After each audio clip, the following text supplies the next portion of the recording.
కొద్దిసేపటి క్రితం దమ్మాయిగూడలోని ఒక ప్రైవేట్ స్కూల్లో హాజరయ్యేటువంటి కార్యక్రమానికి వచ్చినప్పుడు నా ఫోన్కి మధ్యప్రదేశ్లోని ఒక నెంబర్ నుంచి కాల్ చేస్తున్నామని చెప్పి పీపుల్స్ ఫర్ మావోయిస్ట్ పార్టీ నాయకుల పేరిట మాట్లాడుతూ ఇప్పుడే మావోయిస్ట్ పార్టీ దళం మధ్యప్రదేశ్ నుంచి బయలుదేరిందని, ఈ రోజు అర్ధరాత్రి 12 గంటల లోపల రఘునందన్ రావు అనేటువంటి మెదక్ ఎంపీని చంపేస్తామని ఆయనని హెచ్చరిస్తా ఉన్నామని చెప్పి ఫోన్ పెట్టేయడం జరిగింది. నేను ఆ సమయంలో వేదిక పైన ఉండడంతో నా పిఏ ఆన్సర్ చేయడం జరిగింది.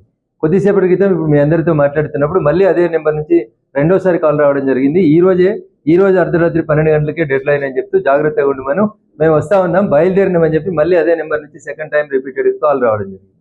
సో వీటిని బట్టి ఏమర్థమవుతా ఉందంటే ఆపరేషన్ కగారు పేరిట జరుగుతున్నటువంటి ఈ కొట్లాట లోపల మావోయిస్ట్ పార్టీ ఏదో ఒక రకమైనటువంటి సెన్సేషన్ కోసం ఏమైనా చేయాలనుకుంటుందా తెలియదు. ఆ సెన్సేషన్ లో ఎవరిని బలి తీసుకుంటారు, ఏం చేస్తారనే దానికోసం మేము ఎవరం కూడా భారతీయ జనతా పార్టీలో పనిచేసేటువంటి నాయకులను, కార్యకర్తలు ఎవరం కూడా ఇట్లాంటి భయపట్టించేటువంటి కాల్స్ కానీ, భయానికి కానీ, ఆందోళన కానీ గురిగాం. ఏ సంఘటన వచ్చినా, ఏ సందర్భం వచ్చినా ఎదుర్కోవడానికి సిద్ధంగా ఉంది.